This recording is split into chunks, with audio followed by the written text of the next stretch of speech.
The wind blew down the valley from Green River in the afternoon, about 2:30. She looked at the clock, the usual time. The dust sifted in through the sliding glass doors, lingered a bit in the air, settled softly down to rest. She wiped the top of the dishwasher and thought of other women. When talking about Rock Springs, Wyoming, few people think of this rough-and-tumble boomtown as being a center for art and literature. However, at Western Wyoming Community College, one poet has been sharing a new world of expression with the people of Rock Springs for 38 years. As usual. Barbara Smith, writer, poet, mentor, professor, is teaching the people of Rock Springs the value of their stories and the importance of writing them. I think quite simply, Barb has been one of the most positive forces for change in this community. She's interested in people. And so she asks them questions about their lives, and she convinces them that their lives are important. And she just makes her stories as well as ours more interesting to ourselves. I wrote this book and then I applied to graduate school.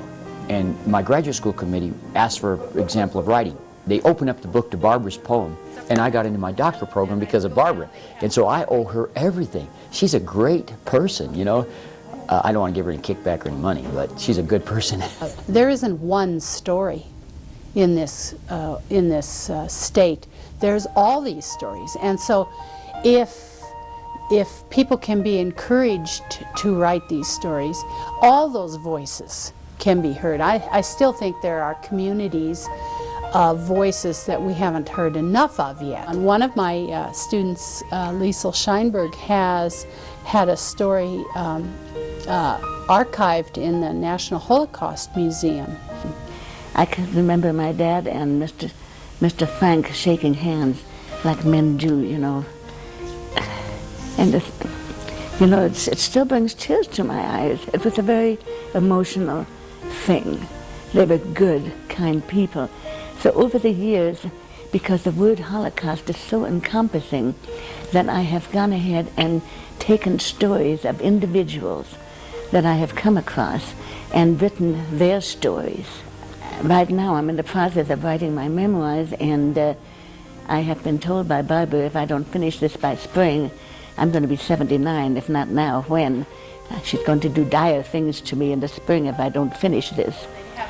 From Allen Ginsberg to Annie Proulx to Gary Snyder, Barbara has brought many well-known authors to Rock Springs to share their expertise and experience.